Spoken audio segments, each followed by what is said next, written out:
What's going on, everyone? Today we are breaking down all things about the 2025 Denver Broncos, including if RJ Harvey could have a breakout RB1 worthy rookie season in Fantasyland, if we should be continuing to buy Bo Nix after his rather awesome rookie year, if Courtland Sutton and Evan Ingram deserve more respect in those fantasy streets, all that and much more here on today's Fantasy Life show. Of course, I am joined by the one, the only Fantasy Life Director of Analytics, Dwain, the Rock McFarland, to accomplish all this. And accordingly, Dwain, let's get right into it with the Fantasy Crystal Ball presented by DraftKings.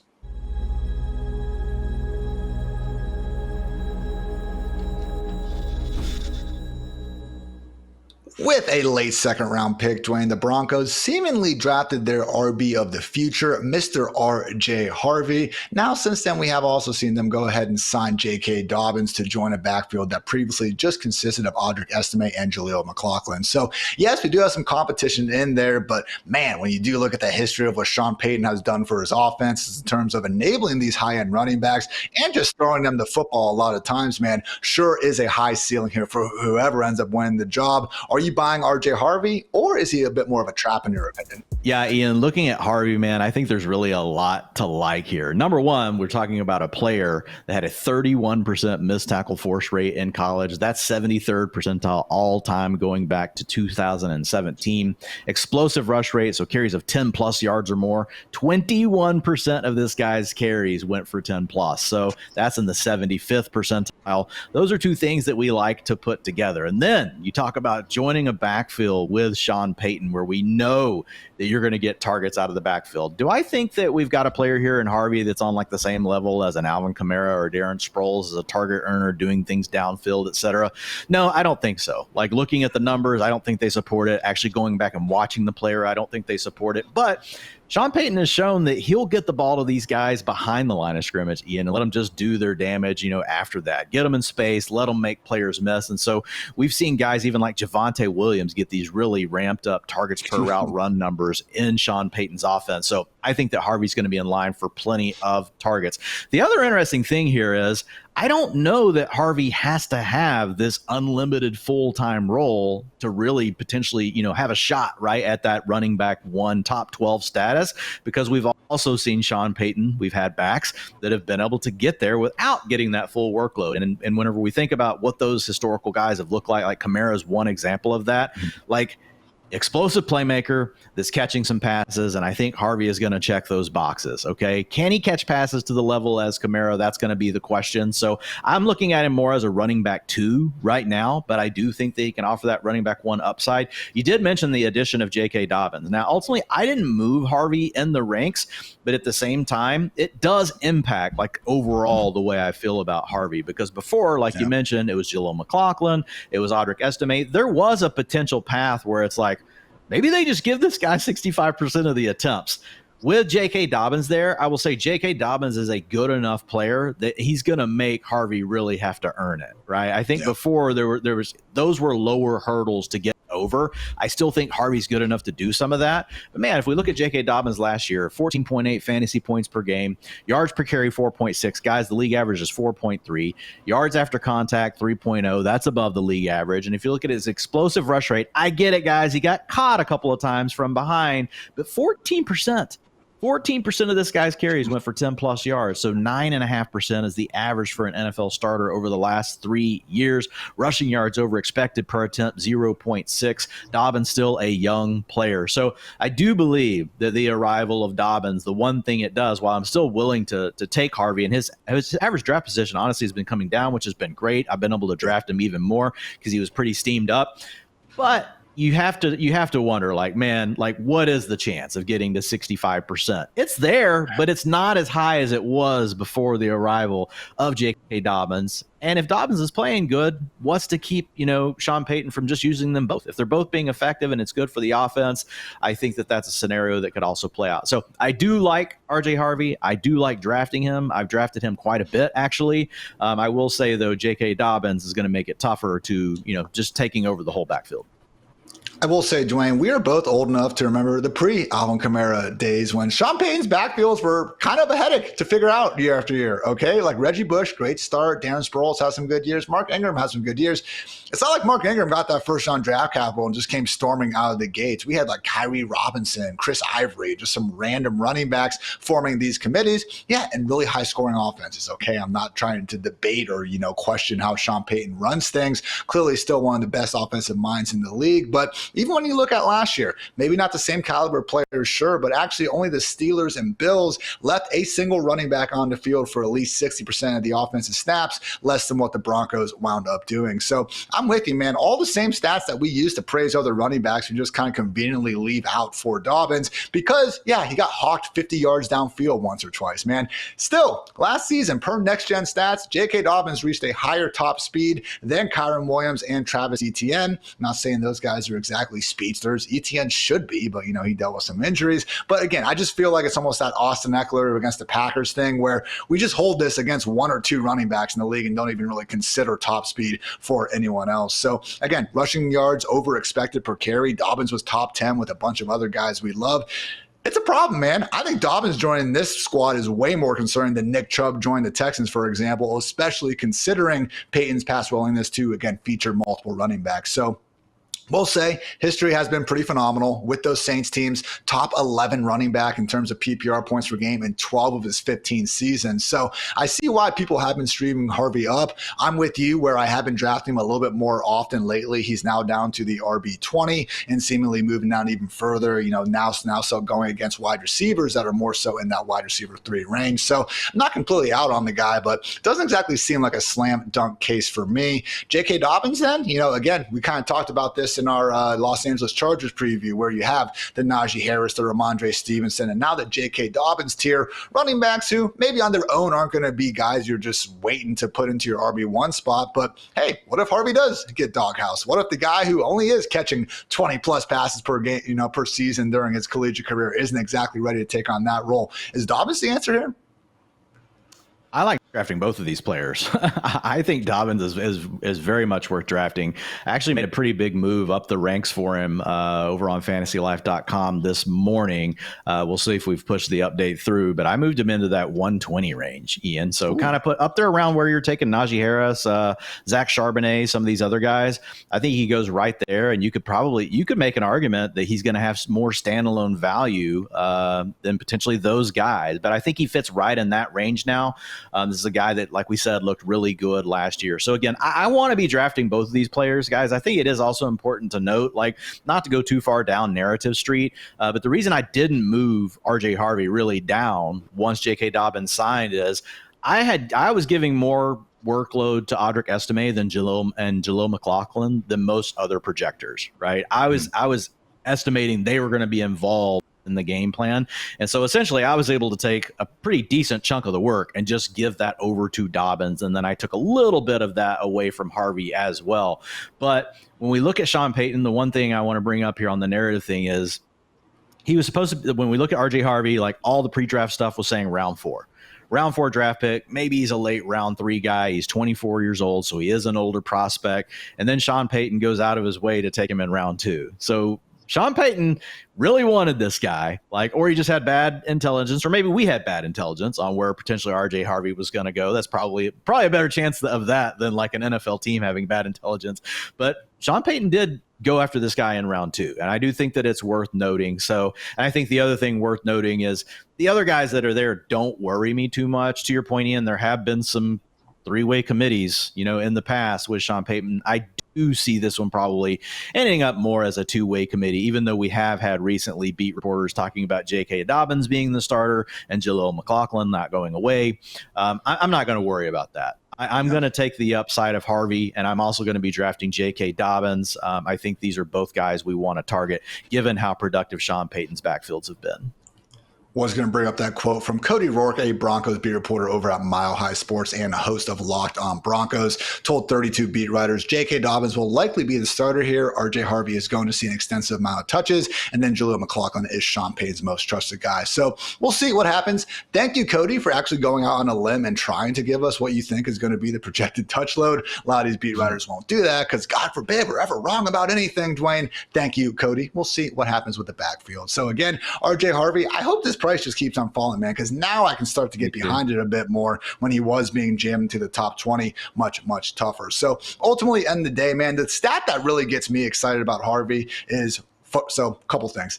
One, our own Thor Nystrom, obviously Thor 500, he comps every single running back. Got Tajay Spears comp here for RJ Harvey. And again, Tajay is one of those explosive pass catchers in his own right. So I feel like Harvey does have the skill set, even if he didn't put up bonkers receiving numbers, to be maybe not the complete joker in this offense, but to be the trusted pass down back.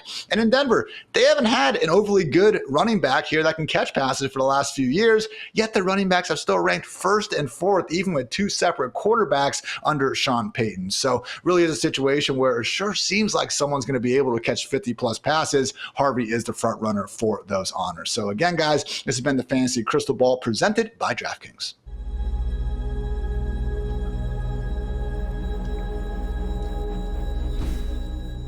Wimbledon is almost here, and the excitement is building with the game's biggest stars set to battle it out on the sport's most iconic stage. Every serve, volley, and rally could make history. Check out DraftKings Pick 6, the exciting new way to play daily fantasy sports. All new customers who play just $5 will score $50 in bonus picks, perfect for riding the highs of every match. Download the DraftKings Pick 6 app now and sign up using promo code FANTASYLIFE to claim your offer. Only on DraftKings Pick 6. The crown is yours. All right, Dwain mentioned again, really great year for the Broncos last season. I know it didn't end well in Buffalo, but no one exactly expected them to even be there in the first place. Big reason why was the performance from rookie year quarterback Bo Nix, who got a bit overshadowed just because of how great Jaden Daniels' season was. But man, you look up and Bo Nix himself still put forward a top 5 season in terms of fantasy points per game among all rookie quarterbacks ever. So, Dwain, accordingly, are we underestimating the potential for Bo Nix not to just be a top 5 rookie quarterback, but to actually enter the conversation amongst all quarterbacks in the NFL ahead of 2025? Yeah, I mean, look, we're talking about a guy that came out and did, what you just talked about, finishing as, a top 8 quarterback as a rookie. He rushed for 25 yards a game. Like, that's a big part of it. Yeah, threw for 222. Like, we would hope to see more than that. But guys, remember, over the last 3 years in the NFL, the average NFL starting quarterbacks throwing for 215 yards per game. So I've got him projected for a slight bump up from that this year at 231.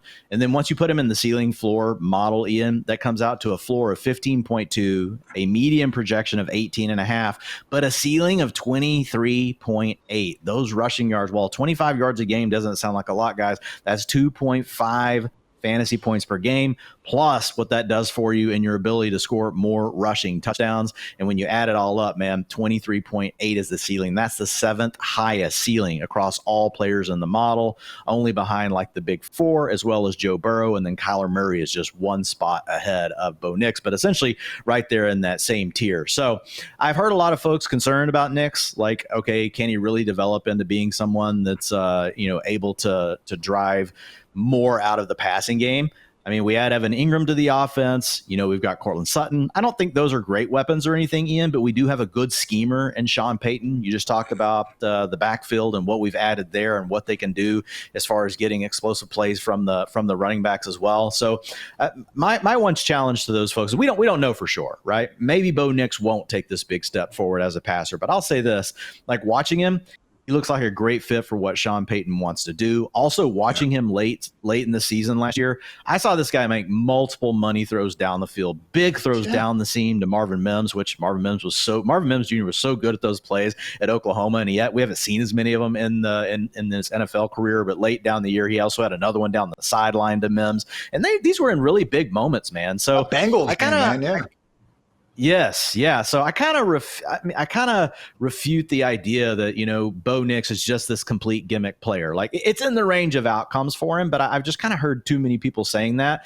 And even if he is, well, he plays with a coach that knows how to gimmick things up as good as anyone, and he gives you this rushing floor that's really nice. So what if, though, Bo Nix suddenly turned into something. Drew Brees, guys, Hall of Famer. So we're not going to go there. We're not going to say he turns all the way into Drew Brees, but say, what if he turned into 80% of what Drew Brees was, but he has this rushing prowess? Man, that's going to make it really hard for him to not be a top 6 fantasy quarterback. So I haven't drafted him a ton, Ian, but it's more because of like the other players going in that range. And you and I have talked about some of these other profiles that are similar to Bo Nix, like Trevor Lawrence, that we feel like we can take later in drafts, Brock Purdy, some of these other players. Not necessarily an indictment on Nix, though. Again, the ceiling floor model is saying this guy's got the 7th best ceiling for a quarterback in fantasy this year. I haven't been drafting him a ton either. I've drafted a lot of Evan Ingram, who goes after Bo Nix. So I think that's kind of been the problem where I'm like, oh, I don't have any Broncos. I'm not going to take Bo Nix right now, even though they're actually going to be coming more so down the pipeline. So we'll talk about Courtland Sutton. If maybe I should be getting more excited about the wide receivers here in a second. But yeah, man, it really is that rushing upside that we saw at Oregon. I know we hyped it up plenty on this show last year as well, but man, really almost went to another level in the NFL. You look at just fantasy points per game at the position from purely rushing. The only guys better than Bo Nix last year: Jalen Hurts, Jaden Daniels, Josh Allen, Lamar Jackson, Kyler Murray, and Anthony Richardson. That's it. All right. So that's a pretty freaking great group to be associated with here. And again, we're talking about with someone who just had one of the most productive rookie seasons ever. Combined rushing and passing touchdowns. Only Cam Newton and Justin Herbert scored more than what Bo Nix managed to do. Even more total scores than Mr. Jaden Daniels himself. You know, injuries here and there. I get it. Bo Nix had a few more opportunities. But I'm with you, man. It feels like a situation where people were just so surprised at how well Bo Nix played last year that it's like, oh, he must come crashing back down to earth. And yeah, we've seen the CJ Strouds of the world maybe have, disappointing sophomore years. But I look at this offense and I hear you, the playmakers don't blow me away, but they were worse last year. Now we have a pass-catching running back, hopefully in Harvey. Now we have an Evan Ingram, who Sean Payton is saying is going to be his joker. Maybe even Pat Bryant round 3 can give this wide receiver room some juice. So Bo Nix, someone who, when I was adjusting my rankings this morning, I moved up to QB7 ahead of Kyler Murray. And honestly, man, like Baker Mayfield versus Bo Nix, I'm starting to wonder why not go with Bo.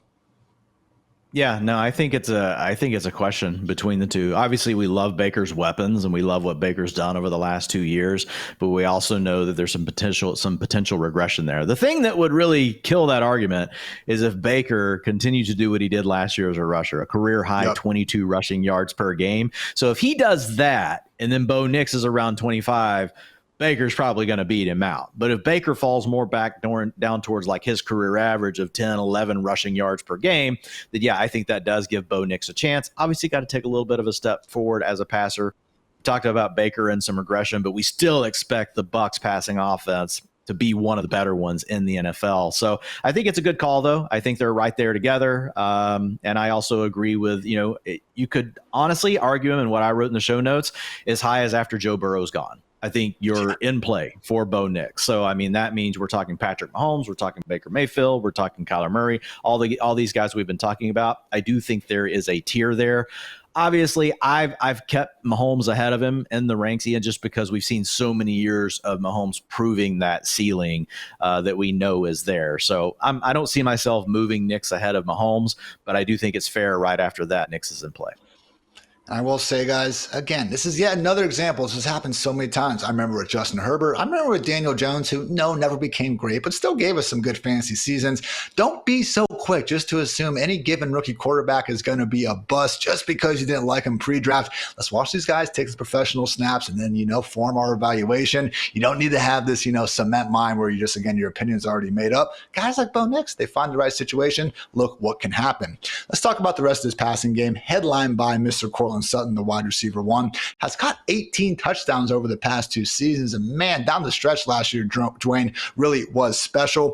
18.2 PPR points per game after that infamous week 7 goose egg where Bo Nix told him afterwards, hey man, if you're ever, without a single target again, let me know. That cannot happen. So wide receiver 10, man, from week 8 through the playoffs, basically. I mean, that's not quite Lab McConkey, but it's actually pretty close. Certainly not being treated like that in the fantasy streets. So I will say, overall, 18 touchdowns over the last 2 years. I would have thought that you could have given me a top 24 finish. We're getting basically nothing after the catch from Sutton. So, no, I don't think he's going to be a wide receiver 10. But, man, Price has the wide receiver 27, Dwain.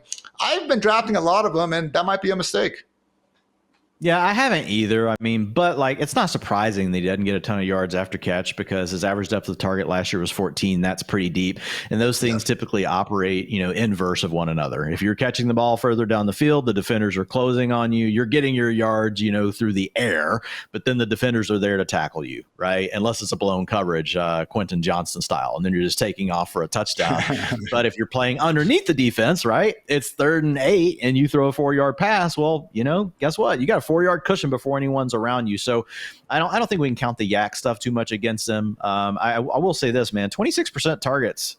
That's a career high by far for Courtland Sutton. The challenge is still a 1.84 yards per route run. And he's never really, he's never been able to get to that wide receiver 1 level underlying data when we talk about yards per route run, PFF receiving grade, all those other things that we like to look at. He did get there with his target share, though, last year. So I'm similar to you. When I look at Courtland Sutton, I think of him more as a wide receiver 3, and that's basically what you're getting to draft him at. But I think there's a chance he could also be a wide receiver 4 this year. Like, he's just one of these guys that's like, okay, like, yeah, there's not a ton of competition here, but Evan Ingram could take a few targets away from him. And if that happens, like, it's not necessarily a situation I'm really excited about. So I like Sutton. He's fine, but I'm like you. I haven't gone out of my way. In fact, I don't think I've drafted Courtland Sutton once. I've drafted 36 teams. I know you've drafted more than that. I'm checking right now. Yeah, I've got zero. Yeah, zero. I've got 0 Courtland Sutton right now. I got 2.6%, Dwayne. 2.6%. Thanks for carrying the team here. Sorry, Courtland.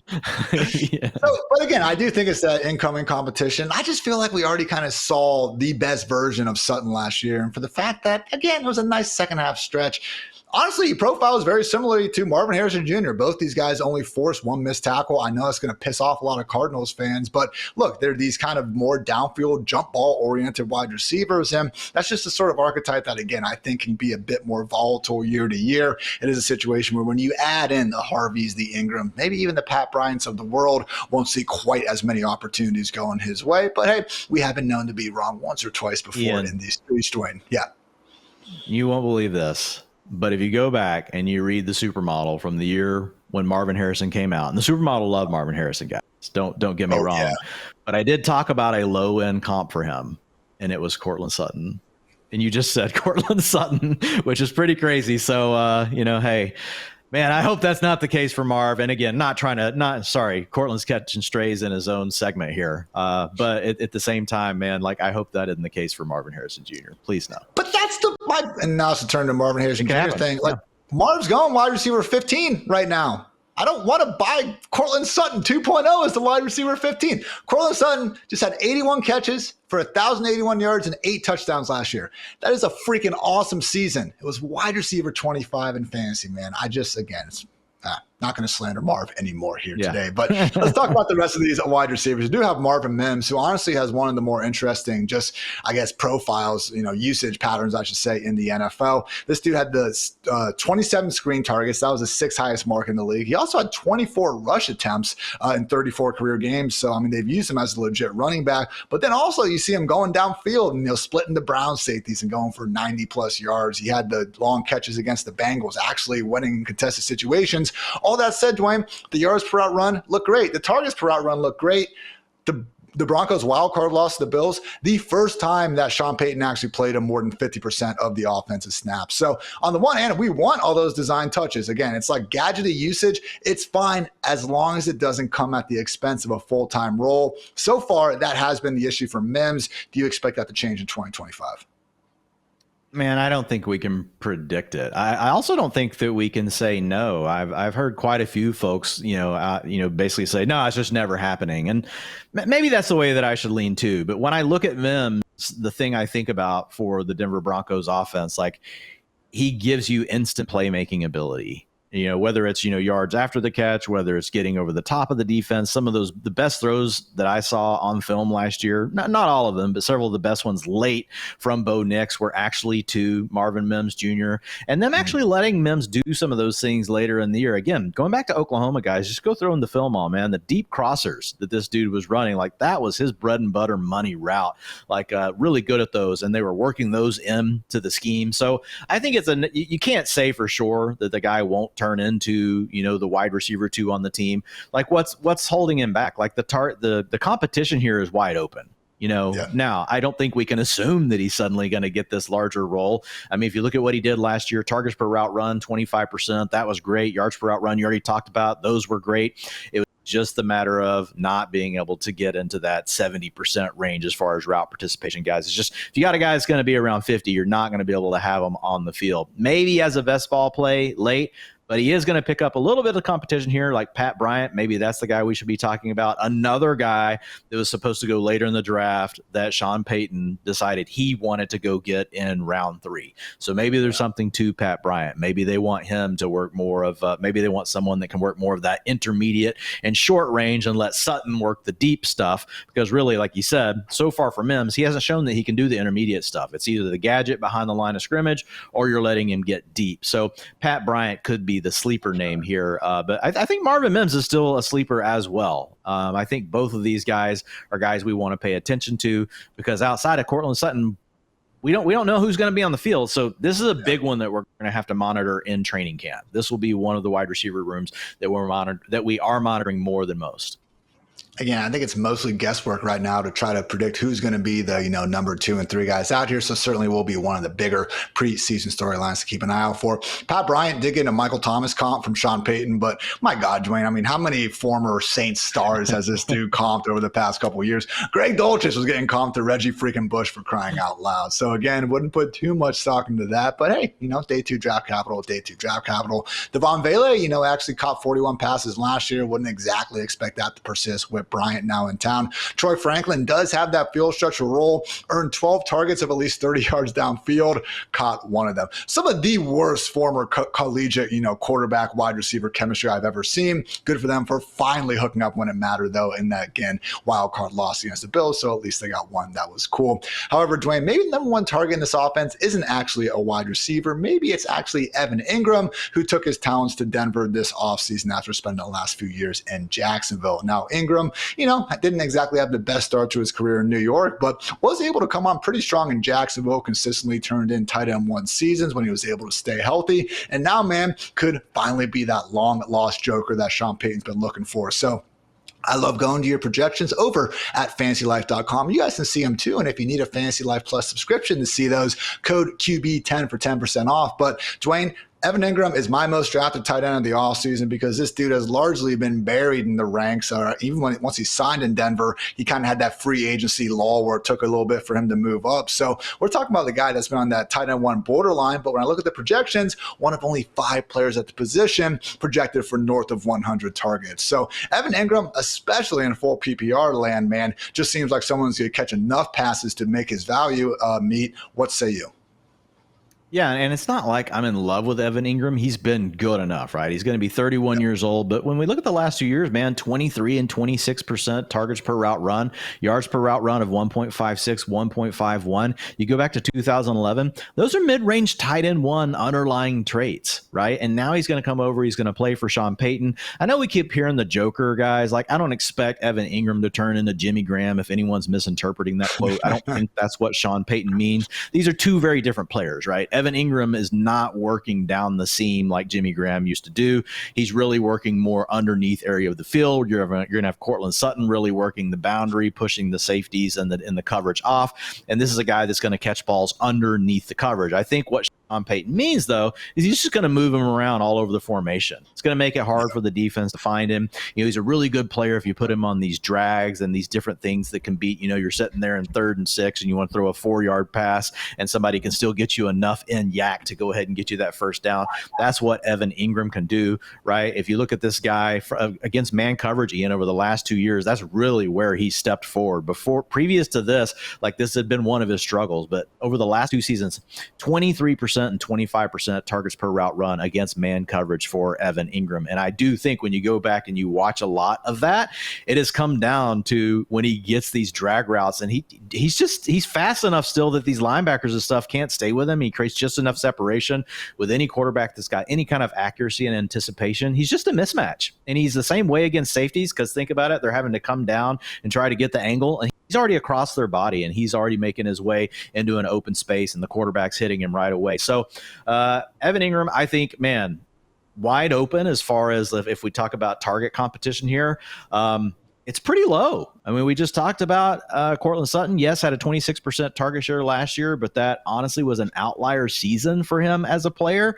Like if he comes back down to normal, is more of like a 21 to 22% guy. And then beyond that, we have all question marks. We just talked about Pat Bryant as a sleeper, but can we project him to have this big role? No. We know the running backs are going to be involved. The running backs are always involved in Sean Payton's offense. Essentially, the running backs combined are like the wide receiver 2 for Sean Payton offenses. So I still expect that to happen, but I think there's plenty of meat left on the bone there, like for Evan Ingram to be a guy that could have, a 21, 22% target share and be a guy working underneath the defense and a guy that knows how to scheme up these looks with a quarterback that likes throwing the ball short. So I think that Evan Ingram fits really good here. There are some red flags. Unlike the running backs, where, again, I mentioned they've still been getting fed the football even these last 2 years, and the Broncos didn't have a great pass catcher. That hasn't been the case at tight end. I mean, I've been burned by Kobe Fleener over the years, Dwayne. I'm not sure where you were at with that whole debacle back in the day. But these last 2 seasons in Denver, man, Broncos tight ends are dead last in the NFL in targets. Now, but they're Greg also Dulcich, terrible. Yeah. 100%. The one guy they wanted, Greg Dulcich, wasn't even healthy. So there was Adam Troutman out here and whoever else. So they were awful. Right. And again, I've gotten past that. But hey, just, there are some flags here. Maybe they're more orange flags than red flags. I don't think that's a flag, to be honest. I think as a tight end, like you need to be pretty decent, like to actually earn targets. I will give you credit. Occasionally you'll see a slot receiver or a tight end that we've never heard of, like a Gary Barnidge or some weird name that we're just like, oh my God, like they had a good season. And they can do it underneath the coverage. But I think we've seen enough from Evan Ingram to know that he's good, that I would feel good about it. I wouldn't worry too much about the Lucas Kroll situation, in my opinion. Like it's not a red flag to me. You probably have some other red flags, but I wouldn't call that a red flag. Hey, man, I opened it up saying Evan Ingram is my most drafted tight end of the offseason. So I'll take your word for it, Dwayne. I'll blame you now if I was wrong in that endeavor. That's going to take us, though, to the win total here. We are sitting at 9.5 wins for a team who, won 10 games despite Dwayne only going 1-6 in one-score contests. I'm going to go ahead and go over 9.5. I know this offense has, again, added some quality playmakers that we've talked about. And the defense, man, I mean, I'll let you go through the additions, but already arguably, the best unit in the league, at least in anyone's idea of the top 5. And to see what they were able to double down and do, this really does seem like a situation where, man, not saying the Broncos are going to unseat the Chiefs, man, but it could be a battle up there. 1v1 in the playoffs, give me Mahomes and the Chiefs any given day. But over the course of a 17-game season, man, don't sleep on this Broncos squad. Yeah, man, I'm with you. I'm taking the over. Like it was already one of the best defenses in the league. They've added some things to the offense. We don't know for sure that we've got any new playmakers, but we've got a shot at having some new playmakers. You get Bo Nix going into year 2 here.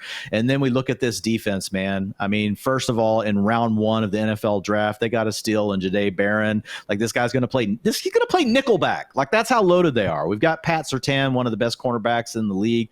You've got Raleigh Moss, their third-round pick from 2023, manning the opposite side of the field. Obviously, a lot of teams running 11 personnel. They can match up 2 wide receiver sets, 3 wide receiver sets. Doesn't really matter. Man, then they added a true linebacker in Dre Greenlaw. Now, Dre Greenlaw getting healthy. 49ers might have rushed him back a little bit early last year. We saw him battle some injuries after they tried to bring him back. But, man, if he's right, this is going to be the best inside linebacker that the Broncos have had in the last 3 to 4 years. And then they also went over the 49ers to add a safety in To'olana Hufanga. So, man, like already a really good defense, and now you're adding in these playmakers to go along with it. It's hard for me to see a path where it's going to be an under for this team. To your point, like I'm still going to take KC as the favorite to win the division. We still really like Justin Herbert as the next best quarterback in the division. But given these additions, man, they've won 10, 8, and 5 games. So 10 and 8 in the last 2 years, and the line's at 9.5. I am going to go with it. And I'll say this, Dwayne, look, hey, hand up. You listened to me before. I'm not someone who just wins millions every single year gambling, okay? I like to think I do all right out here, but I'm not some prodigy or anything like that. Going through these win totals, man, I would say the Vikings and honestly the Broncos, probably 2 overs I feel best about. Yeah, I really love the Vikings one. I like this one. It's tougher because it's the Chiefs, and if you feel good about the Chargers, right? And again, so when you go back to the Vikings, we talked about that actually being the tough part for them too. It's one of those divisions where we think the Packers are good, we think that the Minnesota Vikings are good, we hope that the Bears can ultimately be good. The Lions, and the Lions obviously, are the favorite in the division, so it's a loaded division, and it looks like the AFC West could be turning into something similar to that right now. It doesn't always work out that way. It's already proven that way for the NFC North. But when you look at the AFC West, like, I think there's some good coaching going on here too, right? With Harbaugh, and then what we're getting with Peyton, with what we're getting with obviously Andy Reid, with Patrick Mahomes. I mean, these coaches aren't just giving things away.